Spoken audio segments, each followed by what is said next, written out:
Estudios demuestran que los beneficios de una meditación colectiva repercuten en los índices de criminalidad de una ciudad. Todo está unido, y el saberlo aumenta la responsabilidad individual.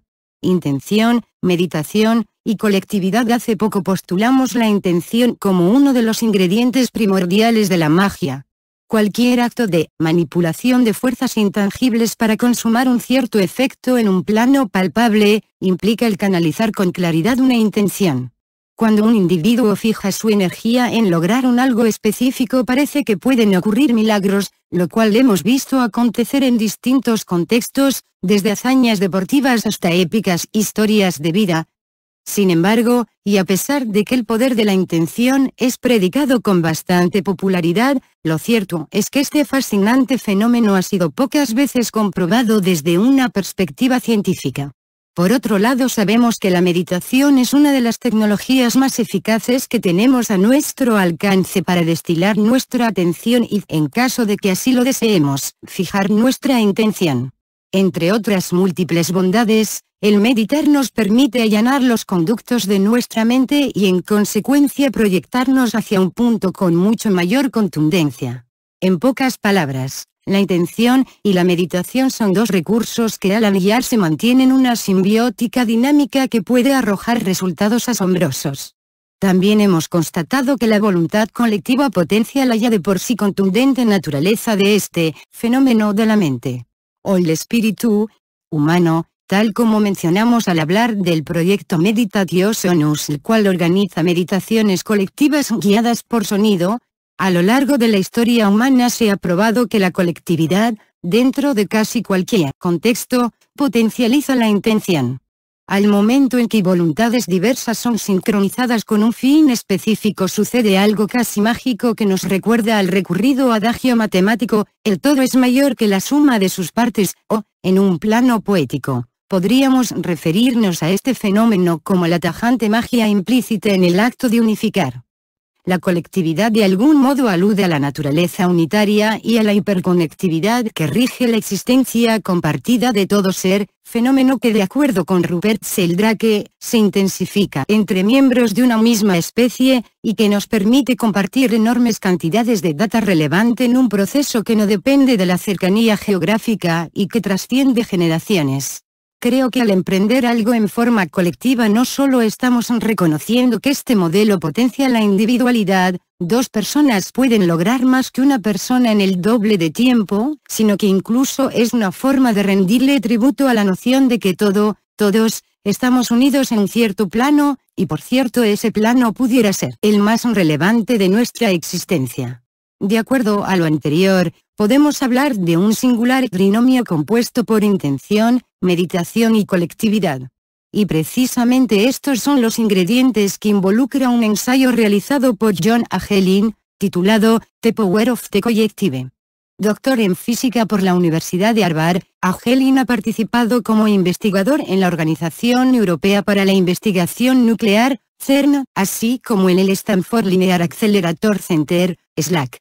Actualmente preside la Fundación David Lind y es una de las figuras más prominentes en torno a la meditación trascendental. El poder de la colectividad del ensayo parte de dos premisas específicas. Una se refiere a que los índices de criminalidad están directamente relacionados al volumen de estrés social que se registra al interior de una ciudad.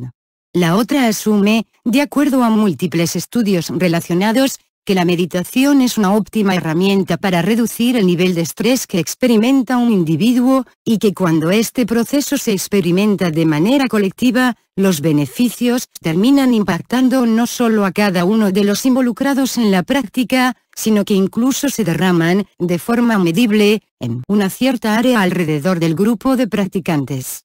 Tomando en cuenta ambas premisas, Agelin y su equipo decidieron implementar un experimento en Washington, D.C.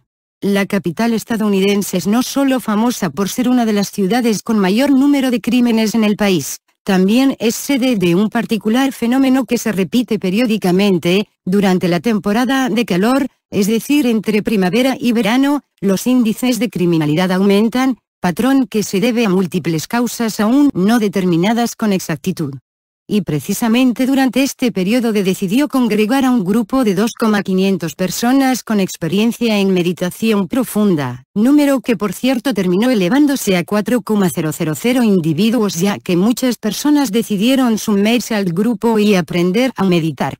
La hipótesis que originaba el estudio es que el número de crímenes registrados en la ciudad se reduciría significativamente como respuesta a estas masivas sesiones de meditación, ello a pesar de que en los 6 meses anteriores la tendencia había marcado un aumento en el índice de delitos. Colaborando con autoridades locales, el FBI, así como con expertos criminalistas provenientes de reconocidas instituciones, entre ellas las universidades de Maryland, Texas y Temple, se llevó a cabo el experimento. Para sorpresa de todos los involucrados y en contra de todo pronóstico tradicional, los índices de criminalidad se redujeron en un 25%, superando incluso las optimistas expectativas de Helin y su equipo, quienes habían contemplado un 20%. El éxito fue tal que el Departamento de Policía de Washington solicitó firmar el estudio como uno de los autores. 1. Ya digerida la sorpresa inicial ante el fenómeno constatado en dicho estudio, algo que resulta en un complemento fascinante es la relación entre el número de personas que participaron en dichas meditaciones y el número de habitantes que residían en Washington, D.C. Es decir, la atención/intención orquestadas de solo 4,500 personas repercutieron en la dinámica social de millones de personas. Lo anterior nos sugiere el enorme potencial de este recurso no solo para combatir índices de criminalidad, también conflictos de aún mayor escala, por ejemplo entornos bélicos. De hecho, en su ensayo Helin cita una serie de estudios realizados en los 80s, que confirmaron que durante los días en los que había mayor número de meditadores en el Medio Oriente, las consecuencias del penoso conflicto entre israelíes y palestinos disminuían notablemente. El primero de estos estudios fue publicado por la Universidad de Yale, y se convocó a realizar investigaciones en torno al mismo fenómeno, lo cual motivó que otros 7 estudios similares se llevaran a cabo, todos arrojando resultados en la misma dirección. Por si el fenómeno no fuese suficientemente estimulante y, ¿por qué no?, esperanzador, en estos estudios posteriores no solo se evidenció una disminución en los niveles de violencia, sino que se redujeron los niveles de cortisol en la población, hormona que liberamos en respuesta al estrés, aumentaron los niveles de producción de serotonina, y se registraron positivas variaciones bioquímicas y neurofisiológicas entre la población, como si de algún modo los beneficios concretos de meditar envolvieran a toda la población y no solo a aquellos que la estaban practicando. La interferencia constructiva, este principio fundamental de la física, se refiere a lo que sucede cuando un grupo de emisores se unen mediante una misma frecuencia. Por ejemplo, si hay una bocina emitiendo una cierta onda de sonido y eventualmente se le unen un par de bocinas más, entonces la emisión de las 3 se multiplicará de manera proporcional, al cuadrado, en una misma onda. Por lo tanto, en este hipotético caso donde tenemos 3 bocinas emitiendo una misma onda, el resultado que obtendremos es la potencia equivalente a 9 altoparlantes individuales. Este mismo fenómeno, la interferencia constructiva, se replica en los demás ámbitos, ya sea que el rol de emisores esté representado por bocinas, antenas o personas meditando. La conciencia universal. Gracias a algunas de las más destacadas mentes de la humanidad, hoy tenemos múltiples modelos que alimentan nuestra noción de que todo está unido mediante una especie de campo omnipresente, el cual es sede de un intercambio permanente de información entre todos los seres. Ya sea la noosfera de Teilhard de Chardin, la conciencia colectiva de Durkheim, los campos morfogenéticos de Sheldrake, o los planos acásicos que retoma Stanislav Grof, cada uno de estos modelos sugieren la presencia de este manto que nos mantiene esencialmente hiperconectados.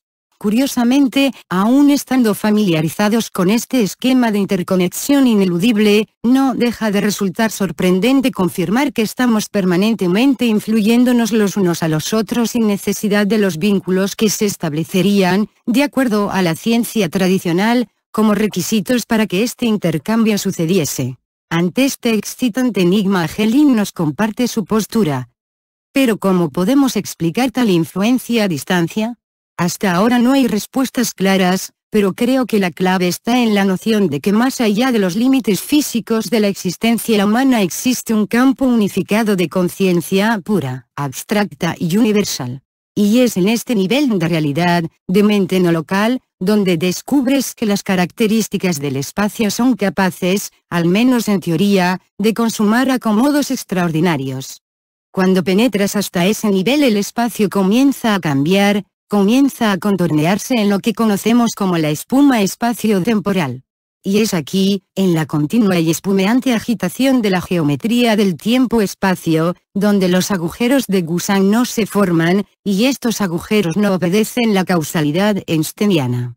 Somos capaces de influir las cosas tanto en el pasado como en el futuro. Consecuencias de la interconexión. Tras conocer los estudios anteriormente citados y una vez transcurrido el estado de estimulante perplejidad que pueden causar, al menos en mi caso, parece inevitable reflexionar en torno a las consecuencias de esta sublime hiperconectividad que nos lleva a afirmarnos como unidad indivisible. Y en medio de este ejercicio emerge una monumental sensación de responsabilidad. Tus actos, pensamientos y palabras tienen un impacto directo en el entorno, y por entorno quizá nos referimos al universo entero. Así que, ¿en realidad estás listo para aceptarla? La respuesta, creo, es solo una. Sí estamos listos, de hecho estamos diseñados para ello, sin embargo de ahí a que la asumamos existe aún un buen trecho que solo cada quien, en lo individual, podremos recorrer. Otra reflexión interesante que detona todo este fenómeno es una especie de doble paradoja. Por un lado, más allá de épicos intentos por movilizar masivamente a un grupo humano en torno a un objetivo noble, lo cierto es que buena parte de nuestra misión está en hacer lo que nos toca en lo individual. Es decir, tal vez en lugar de utilizar tu energía enlistándote en ambiciosos proyectos de evolución colectiva, lo mejor sea, por ahora, poner verdaderamente orden en tu propia vida, con medidas como afinar tu intención, disolver tus miedos y hacerte uno con tu lado oscuro, teniendo así la certeza de que, ineludiblemente, estarás contribuyendo con la colectividad, quizá incluso con mayor efectividad que por la vía explícitamente colectiva. Y al afirmar esto tampoco podemos dejar de considerar si el concepto de individualidad existe en realidad, pues todos estamos influyéndonos mutuamente todo el tiempo, pero esta es otra historia. Entonces, por un lado parece que fortalecer tu unión contigo mismo y buscar la congruencia de acuerdo a tu propio código de principios es la vía más concreta para favorecer el famoso despertar colectivo. Lo cual resulta en sí paradójico. Pero la segunda paradoja radica en que una vez establecido este camino, el de la evolución individual, entonces muy probablemente notarás que la fuerza que estás utilizando para lograrlo es provista, en buena medida, por la influencia que ejercen el resto de otros yoes sobre ti, y en este sentido jamás será una labor personal, sino siempre unificada.